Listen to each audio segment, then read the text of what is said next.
بسم اللہ الرحمن الرحیم۔ شروع اللہ کے نام سے جو بڑا مہربان نہایت رحم والا ہے۔ السلام علیکم۔ ایک دن جب شوہر گھر آیا تو اس کی بیوی نے کہا کہ ہمارے غسل خانے کے پاس جو درخت ہے اسے کٹوا دو، کیونکہ میری غیرت گوارا نہیں کرتی کہ جب میں غسل کروں تو پرندوں کی مجھ پر نظر پڑے۔ شوہر کو بیوی کی اس بات سے حیرت کا شدید جھٹکا لگا اور اس نے درخت کٹوا دیا۔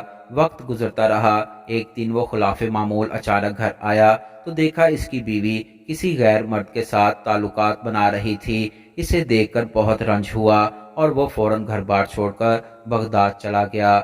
وہاں جا کر اپنا کاروبار شروع کیا۔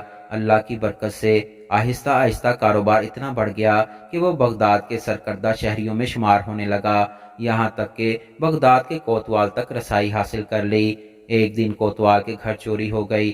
پولیس چور کو پکڑنے میں ناکام رہی۔ اس نے دیکھا کہ ایک شیخ کا کوتوال کے گھر آنا جانا ہے اور کوتوال اس کی تعظیم بھی کرتا ہے، مگر ایک بات سمجھ میں نہیں آئی کہ یہ شیخ آدھا پاؤں زمین پر رکھتا ہے، پورا پاؤں زمین پر نہیں رکھ کر چلتا۔ اس نے کسی سے پوچھا کہ یہ شیخ ایسا کیوں کرتا ہے تو اس نے بتایا کہ شیخ پورا پاؤں زمین پر اس لیے نہیں رکھتا کہ کہیں کیڑے مکوڑے اس کے پاؤں کے نیچے آ کر کچلے نہ جائیں۔ تو وہ شخص کوتوال کے پاس حاضر ہوا اور عرض کی کہ آپ کی چوری اسی شیخ نے کی ہے۔ جب شیخ کی تلاشی لی گئی تو چوری کا مال شیخ سے برآمد ہوا۔